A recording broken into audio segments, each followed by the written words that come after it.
Hello, my friends. This is The Art of Prepping. Hope you guys are doing well today.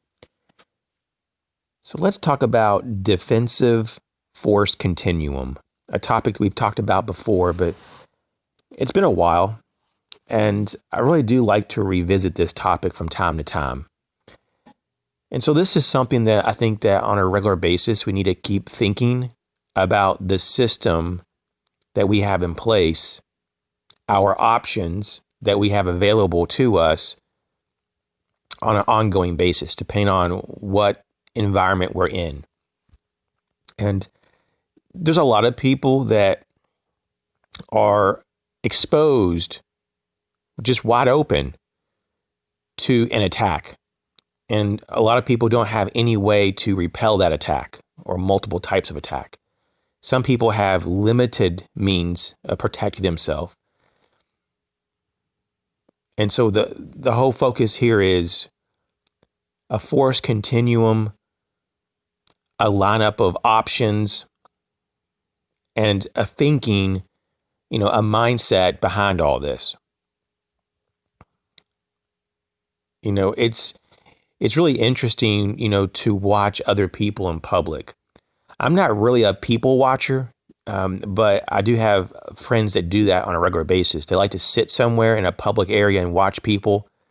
To me, I just don't really enjoy that so much. But when I have tried to do it, I have noticed that a lot of people are distracted. Now, this is not some kind of new information. I mean, we know that people are typically like that. They have their phones in their hands and they're looking down and they're not looking around. And most people are just distracted. Most people are distracted, period. And so what we have is a society that's not aware of their surroundings. Most people are probably carrying very limited gear to protect themselves. Most people have limited skills to defend themselves. And, it's not that like everywhere in the world there's major concerns about personal safety.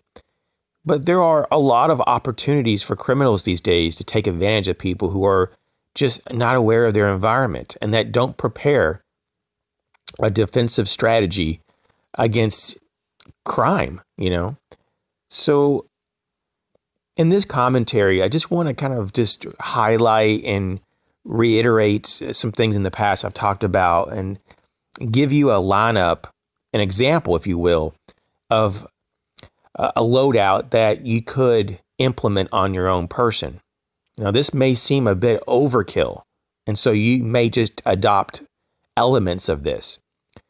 But I try to, include the majority of these items in my everyday carry so that I have options, especially if I'm going away from the home, if I'm going out. You would probably not need half of these items if you're at home, but it's good to have them around, right? So when I think about the force continuum, outside of verbal commands, you have the first tier, which is going to be light, especially in a dark environment, right?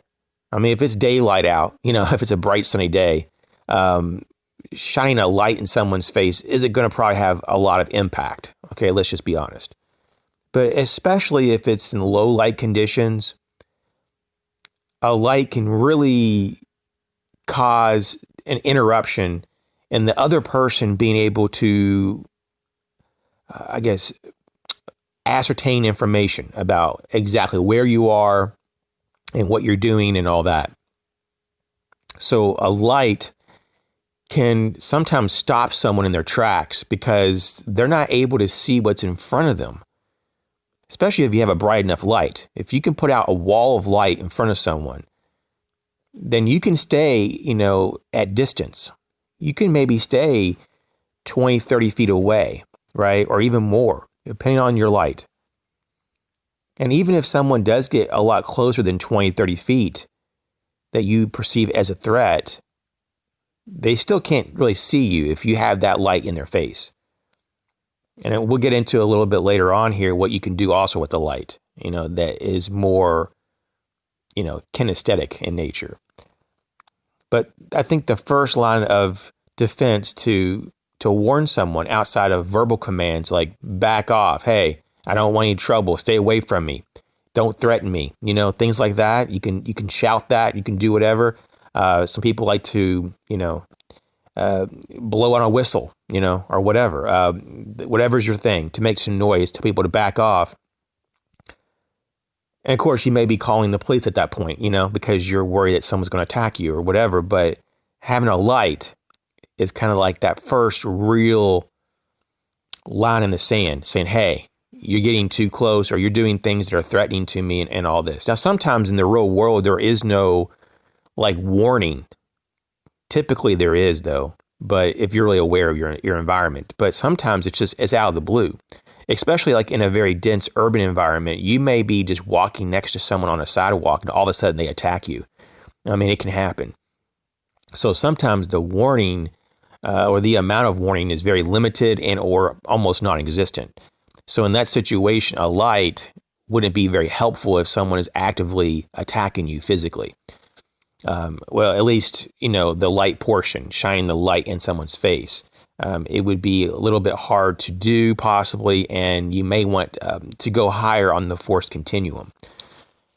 Now, next, after deploying a light, if that doesn't seem to be working, if they are still closing in on your sight and you feel threatened even more, some type of non-lethal force could be deployed. Now, this is kind of interesting because it just depends on where you live, if this stuff is legal or not.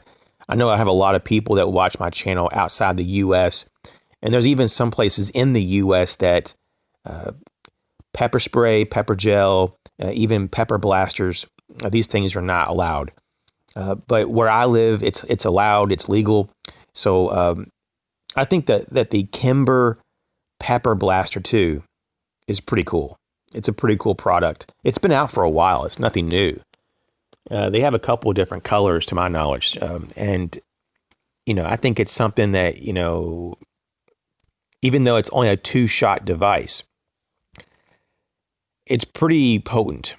And of course, there are some people who just prefer a can of pepper gel, and that gives them more than 2 shots. I mean, it's up to you, but having the ability to do something before someone completely closes in on your position, it's going to be very helpful, because every second and every foot between you and that person, is potentially life and death.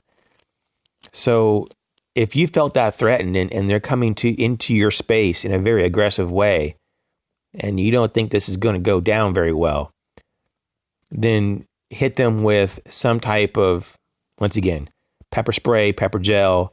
It could be pepper blaster format projectiles. And that may slow them down, or at least buy you time, right? So that you can move out of that area. Now, there are some people who do not want to retreat, especially if it's in your own home, then I'm more on the thinking that I'm not going to retreat in my own home. And a lot of places in the world, there are laws that say that you don't have to. Some places say that you do have to retreat, even if you're in your own home and someone's attacking you. So there's a lot of bad laws out there. But where I live, legally, I do not have to retreat, if I'm in my home from an attacker. I can stand my ground because it's my house. And so they are in the wrong. And so they need to retreat, right? So it's one of those things that's when, you could hit them with some of this non-lethal, OC spray, OC gel, whatever whatever your preference. Now, for most people, that's going to probably stop you within a few seconds, and it's going to deter you from continuing, because if you hit them with enough of it, they're going to really want to seek help or to get that rinsed off of their face, or they're just wanting to kind of not escalate things, because they're not going to be able to handle a fight at that point, which is the whole purpose of hitting them with it. Now, I've noticed that a lot of people that are potentially threats in society are either on drugs or they're mentally ill. sometimes they're just criminal-minded people. So maybe they are sane, but they're just criminals. But most time it's typically a mental illness or it's under the influence of drugs, So just be aware of that and don't take this personal at all. Even though, you can get upset about this, and it's natural for sane people to get upset about people trying to hurt them. But just know, though, that you have the right to protect yourself as well. Okay, so if a light doesn't deter the person and verbal commands, and then you escalate it to some kind of non-lethal projectile or some type of spray or gel, and they either miss, maybe you miss them, you didn't really hit them, or maybe you did get them, but for whatever reason, it wasn't enough to stop them, then you may have to escalate on the force continuum to something else. And this is what I use is a baton. It's a collapsible baton. Now, I am personally saving up for an ASP brand baton. I've always wanted one. I just never bought one because they're so expensive. But up until now, though, even currently, what I do currently use is a Smith & Wesson. It's kind of like one of their smaller Smith & Wesson batons, and they are heat-treated steel batons. I mean, they're really durable. They're not the greatest on the market, but they're really not that bad, and definitely tough enough to help you in a bad situation. So that's just kind of what I use, but it really isn't ideal because it is kind of heavy. I'll just put that out there. And so that's why I want to go with an air weight or maybe like a smaller form factor with the ASP brand batons. So with the collapsible baton, you can deploy it very quickly and you can store it on your person pretty easily. It could be in a pocket or on a belt, holster or sheath. And but regardless of how you carry it, you can have it, and then that could be your next line of defense. Now, the person is getting a lot closer to you as this escalates, as you can see. So they might have been at distance, and they closed in on you, and now they're within striking distance of a baton, which is getting kind of dangerous here. This is where you have to be really concerned, and whenever you can, to create more space and keep them away from you, because you don't know what their abilities are. They may be highly trained and hand-to-hand combatives, and it may not take almost any effort for them to take you down because you may not have the skills to counter their skills. At this point, you want to deploy your baton, and you're basically, hitting soft tissue areas that will create pain. At that particular point, though, if you're not getting the results, you may have to start going for joints. As horrible as it sounds, you may have to escalate where you're hitting the person. Obviously, at all costs, try not to hit the person in the head. You could kill someone with a baton if you hit them in the head. Obviously, though, if it's a life and death situation that they're trying to kill you and you're not doing so well in terms of defending yourself, you may have to hit people in areas of the body that are really not ideal, for survival. Well, for survival reasons, you would normally want to, avoid, like the head. And so you might have to hit someone in the head if it's between you living and you dying. But a baton, though, there's different kinds. There's some of them that are made of steel have a lot more weight, and they are a bit better during a fight because you have more mass to work, with you. Some of the aluminum batons, they're so lightweight, there's not a lot of mass, and so you don't have the same striking power. And the other part, though, to be said about, batons is that there's different lengths. And some of the really short batons, there's just not a lot of power behind it because there's just not a lot of mass there, just because, once again, it's just short and little. And so for me personally, though, I wouldn't go with some of the smallest ones out there. I think 18 to 21 inches is kind of like the smallest that I would ever go. But that's up to you. Some people like to go a little bit bigger, which is even better. Really, it's a lot better. It's just that it's harder to conceal. Okay, so anyways, you have the collapsible baton is where I would go next. And now after that, If they close in even more and you're not able to use your collapsible baton because they're just too close into your space, this is when you may have to switch back to your light, not only to try to blind them in their face, but you can also use your light. If you have a cannulated bezel, some people refer to it as a serrated bezel, and you can use that as like a striking tool. Now, if your light doesn't have any kind of cannulation or serrations, then you can use something else. Some people carry a small Kubaton on their key ring, and you can go with that. Some people just have a piece of paracord on their key ring, so they can kind of get a few fingers into that paracord loop, and so they can actually flail their keys in someone's face. I mean, that's an option. I just like the idea of having my flashlight that can do double duty, and it can blind someone and strike someone, so it can be an impact weapon. So that's something to consider when you're looking for an everyday carry light, a light that is powerful enough to blind someone and that has cannulated bezel and that's large enough that you can get a full grip on, because you want to have a really good purchase on that light so that you have good control over it. And you don't want some kind of really small light that you can barely grab. Okay, now the next thing is that you're getting a lot more serious. If you can't get someone off with your flashlight, striking them with the cannulated bezel, and they still won't back off. And once again, you can put a lot of force behind a flashlight, on someone's face, for example. You can bash someone's face in pretty good with a good quality flashlight. But if that ain't working, you may have to escalate. Now, depending on your distance from that person, if you can get enough distance from the person, you can draw a firearm on them.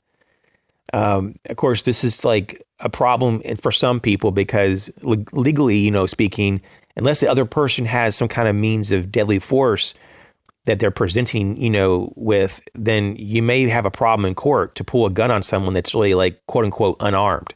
But maybe they're just a lot stronger than you are and they could still do you in. But the courts are going to have a harder time, seeing that.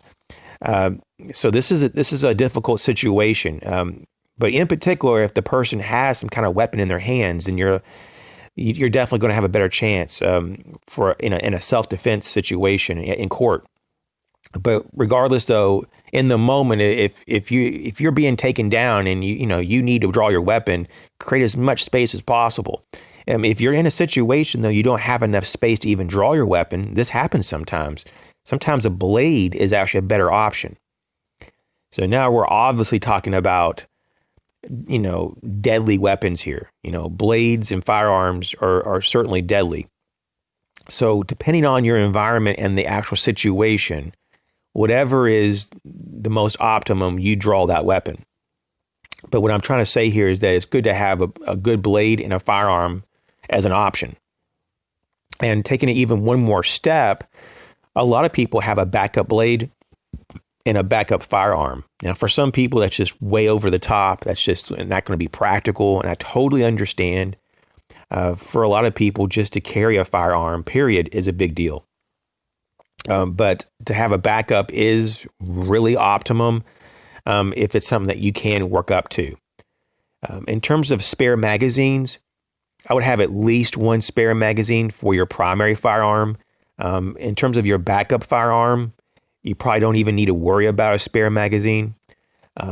So there you go. In terms of blades, though, like a quick deploying pocket knife, especially one that has like serrations would be really ideal for self-defense. I just wouldn't have a really small knife. I would have one that maybe has at least a 3 to 4 inch blade, and so something like that would be kind of a starting point. And a backup blade could be a knife positioned on your person, such as like a neck knife, so that it can be retrieved from either hand easily. So somewhere in the midsection of the body to have a blade so that either hand can draw from quickly is very, very much recommended. So as we go through this defensive force continuum, as you can see, we have quite a few options, and this is just one example. I mean, there are other setups, gear loadouts that it can be even more comprehensive than this. But this is a lot. And most people would never consider carrying all of these things. But even if you carried half of these things, you're going to be much better off than the average person. So in recap, we have a light to identify threats and to hopefully, keep the threat at a distance.